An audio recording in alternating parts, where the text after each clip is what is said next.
Hi, Modern Britlet. I just wanted to talk to you a little bit about your Manfred reading to kind of highlight some things for you to be aware of as you continue with the play. If you have any questions at any point as you read this, please do not hesitate to let me know. You can reach out to me via Edmodo. Several of you have been doing that, and that works great. Also, I'm on Snapchat. You can reach out via that. RadarNet email, any of those options at any time.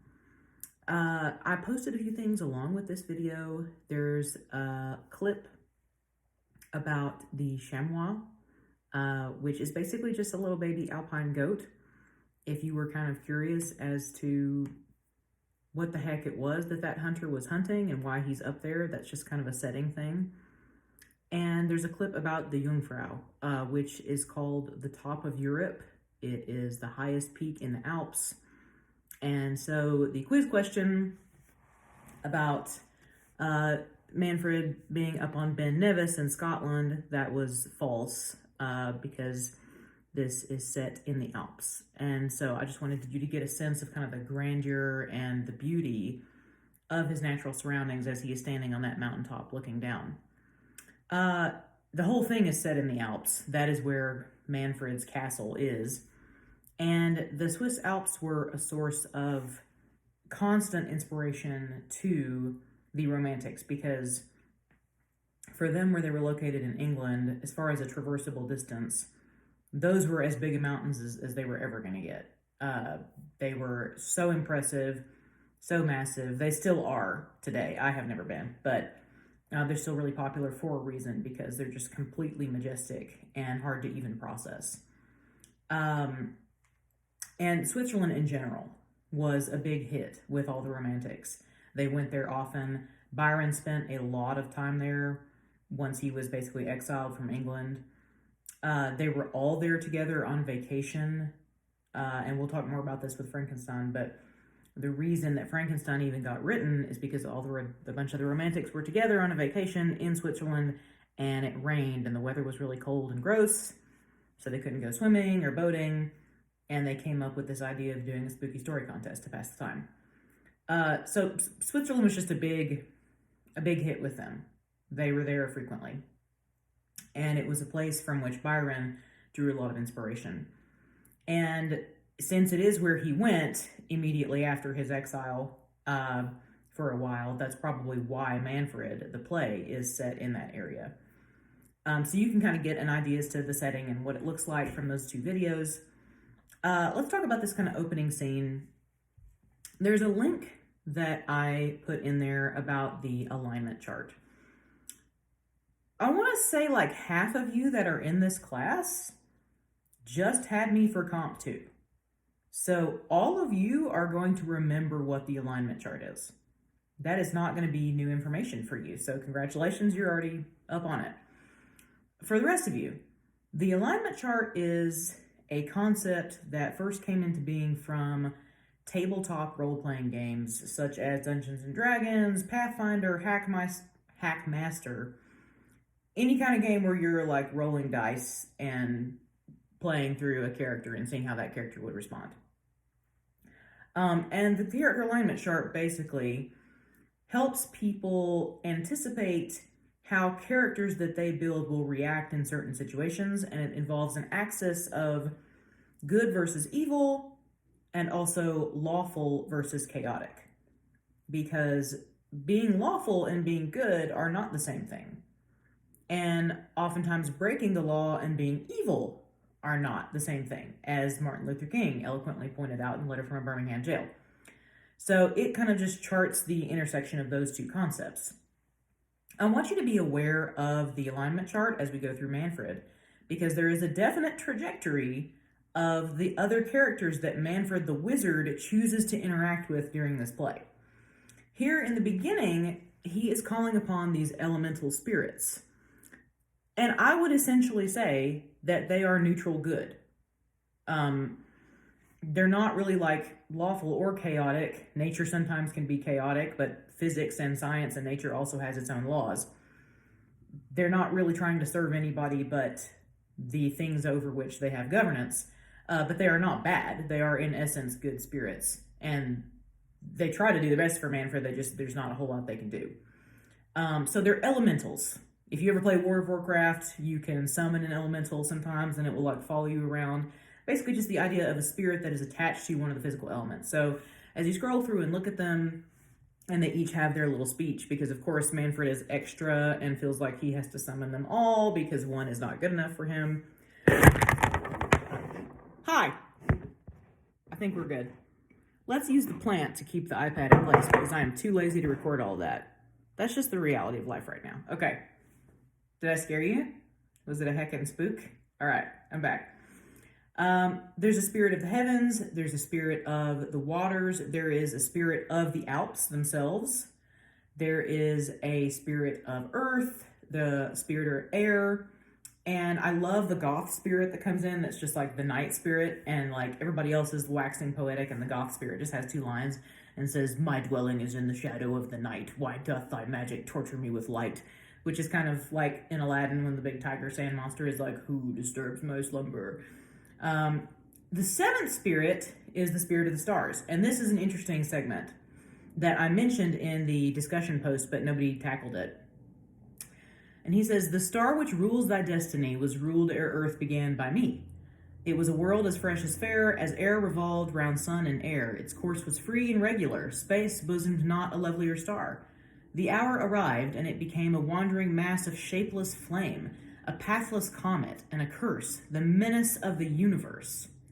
Still rolling on with innate force, without a sphere, without a course, a bright deformity on high, the monster of the upper sky.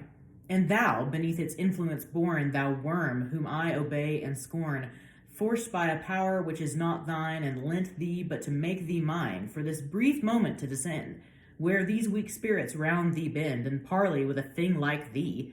What wouldst thou, child of clay, with me?" So, interesting speech. First of all, he is talking about how, this star used to be really good, and this kind of goes back to the idea that a lot of people still believe in today in regard to astrology, that there is something about a connection between us and the stars that we are born under, and the influence that they may or may not have over our lives. I am a Gemini sun, Scorpio moon, and I don't really feel like I identify with, I don't understand it. I'll be honest with you. I don't really get my astrology at all. But he's saying that everybody has a little star that's assigned to them. And he says, "Manfred, as soon as you were born, your star was perfectly well behaved. And then when you came into the world, it became the menace of the universe. And it was misbehaving and exploding all over the place and running around and doing unpredictable things with its pulsing, and essentially just reinforcing this romantic idea of the outcast, the individual, the one who's different, the one who doesn't obey the rules." Manfred is such an iconoclast. He is so bombastic and himself, and he is such an individual that even the stars that are attached to him by birth no longer behave once he is in the picture. So it's just another thing reinforcing this idea of, even astrologically, this guy is causing problems because he is such a rebel. He's all over the place. And then he's mad, basically. The spirit is mad. He's like, "You are just a guy. You are just some guy. And we are elemental spirits. We are, to quote Ron Burgundy, kind of a big deal. What do you want with us, child of clay?" Like, it's an insult from him. He's saying, "What? This better be good," essentially. Like, I was asleep. Y'all, you called me and all my brothers down here. And now we're posted up, me and my friends. Like, what is it that you want from us? And he's like, "Forgetfulness." And they're like, "For quack's sake, are you serious?" Like, just imagine how frustrated they are that they've like descended from their immortal heights and all their important work that they're doing. And Manfred's down there like, "Why you make me forget stuff?" And they're like, "Come on, dude. Like, this is not, know your moments. This was not the moment." But they're intrigued, of what, of whom, and why. He won't talk. He won't say what it is. And so we've already talked extensively in the discussion post. Most of you went for the prompt about why do you think he tries to commit suicide. So there's something pretty severe in his past that he wants to forget. And he won't even say it out loud. He's like, "You have power. Read it within my thoughts. I don't even want to say it." And they basically say there's not anything that we can do. And at the very end there, the thing that they do, because basically they're like, he's like, you can't help me, so go back home. And they're like, well, we came all this way. We don't want to have wasted the energy of coming down here. Are you sure there's nothing that you want from us? Like, you went through all this trouble to magically summon us with your wizard powers, and we're here, so do you want to continue to be a dick, or is there something that we can do? And he says, there is no form on earth hideous or beautiful to me. Let him who is most powerful of ye take such aspect as to him may seem most fitting. Come. And boom, suddenly the seventh spirit becomes in the shape of this beautiful female figure. And Manfred loses his crap and says, oh God, if it be thus, and thou art not a madness and a mockery, I yet might be most happy. I will clasp thee, and we again will be. The figure vanishes. My heart is crushed. And then Manfred falls senseless. Now, this chorus that comes next, which is actually a really beautiful poem, when the moon is on the wave, and the glowworm in the grass, and the meteor in the grave, and the wisp on the morass. It's a really nice little poem. But one of the kind of debatable things about Manfred is who is speaking here. And, could it be kind of a Greek chorus? Manfred is, by the way, what's called a closet drama, which means that he wrote this with no intention of it ever being performed, because in that day and age, they completely lacked the special effects in order to make this happen. So he knew that nobody would ever perform this because of what it demanded. A lot of people seem to think that this is either fate, or it's undetermined, like it's purposely vague, or, and I tend to lean towards this, that it is Manfred's own subconscious talking to him, that it is actually Manfred chiding himself. It's totally open, though. It's kind of up to you. It's like the debate of the ghost in Hamlet. Do you think it's real, or do you think it's just an illusion, and so forth? I think the ghost is real. But you get to kind of decide who that voice is. If you weren't sure who that was, that's okay. That's on purpose. He doesn't make that clear. And then scene 2, we talked about this a little bit, again, actually a lot in the discussion post, when he is up on the Jungfrau and he is having his emotive moment. He is in his feels and basically says that at this point he feels so worthless and unworthy of life that his body would be better used as food for the babies of an eagle than for him to continue living. He runs into the chamois hunter, and he doesn't see the chamois hunter at first, but the chamois hunter at first is extremely surprised at running into Manfred up here. Manfred is a royal, I don't know, he's a noble, he's a rich guy, but he's not a hunter. He is not a professional mountain climber. He has no gear. He doesn't have, like I mentioned with the swimming thing, he doesn't have oxygen. He doesn't have a backpack. He doesn't have sticks even. He's just there. So the chamois hunter, when he sees him, says, what is here? Who seems not of my trade, and yet hath reached a height which none even of our mountaineers, save our best hunters, may attain. His garb is goodly, his mien manly, and his air proud as a freeborn peasant's at this distance. I will approach him nearer. And so his first impression of Manfred is, he shouldn't be here. This guy should not have been able to climb this high without the training, without the gear. He was like, even hunters like me hesitate to go that high up. And there's reasons for that. And part of what may be going on, because Byron had climbed some, part of what could be going on with Manfred here, if he seems a little extra goofy to you and, suddenly killing yourself seems like a great idea, is hypoxia. The higher you get, the less oxygen you're breathing. And a lot of people, when you get higher and higher in elevation, start to have that sickness. And that's why, it's so important that, like, for instance, Air Force pilots have to have their oxygen there, because you get hypoxia and you start to kind of feel euphoric and do really stupid things. This routinely happens with scuba divers. If they don't pay attention to their PSI in their tank, or if there's something wrong with the gauge and it tells them that, and that does happen, it tells them they have more air than they do, they will think that they're fine, and then very, very slowly they're actually not breathing oxygen anymore. They don't realize it, and they start to just kind of have this euphoric feeling, and they don't go back up in time, and then they just never come back up. Not a terrible way to go, I guess, but that's part of probably what's going on with Manfred here, is he's way too high up. But it also, again, that special thing, that outcast thing. He's so special, and he's such a Chad that he is able to climb to greater heights than any normal human can because he's just special. He's just built different. Now, we laugh at it, but that is part of the romantic idea of the outcast. He's supposed to have kind of special abilities that other people don't. That definitely goes into the Byronic hero archetype, and that's part of why on the PowerPoint that I gave you, so many of the comic book heroes or anti-heroes are Byronic heroes, because there's often an idea of, well, this person, in addition to having a really sad backstory and being kind of miserable or whatever, also has some kind of special power or some kind of special ability. Nobody can like kill an entire floor of people like the Punisher can, and so forth. So again, just kind of feeds more into that, this play kind of establishing what the Byronic hero is.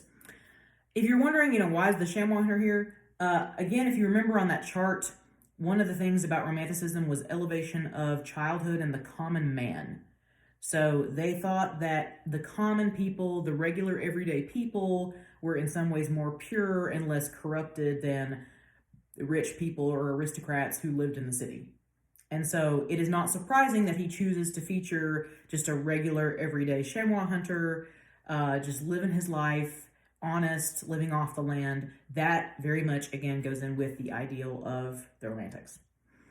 So from here on, we have a situation where Manfred has been rescued from his hypoxia-induced suicide attempt by this heroic, slightly savage chamois hunter. We're going to see coming up where their conversation goes from there. We're going to learn more about what is troubling Manfred.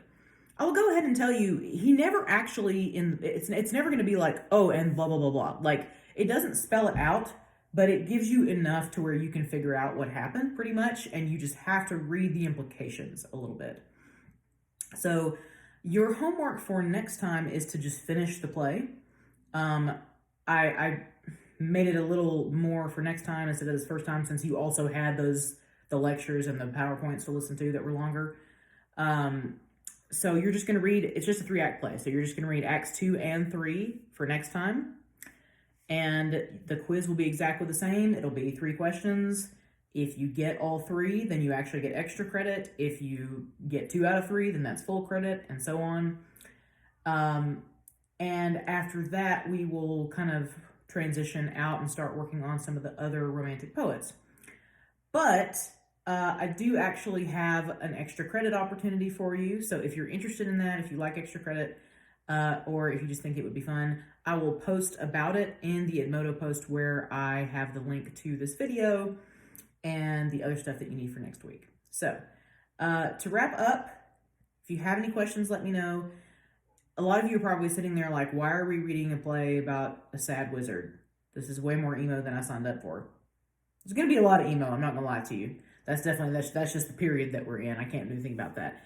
But again, the reason we're reading Manfred is because of the ideas of Romanticism that are manifested within it, and the concept of this Byronic hero that has gone on to pervade almost all of our media.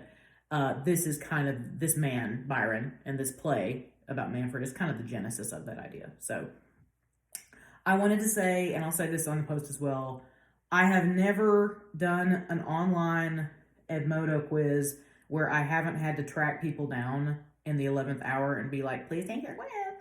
To the point where I've told my middle college students that I'm just not going to do that anymore. I'm not doing it. Didn't have to do it yesterday.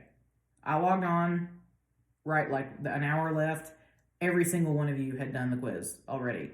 That's never happened to me before. So that bodes really well for you as a class. Congratulations. Pat yourselves on the back. Extremely proud of you for that. So thank you for being on top of things. I will have another list of discussion questions that I will put in a separate post from this. And again, if you have anything that you need to ask me, just let me know. And I hope that you all are having a stellar week so far, and that you held up okay in the snow. You're staying safe and warm. So thank you for your attention. I appreciate you watching, and have a lovely rest of your week and a nice weekend. Bye.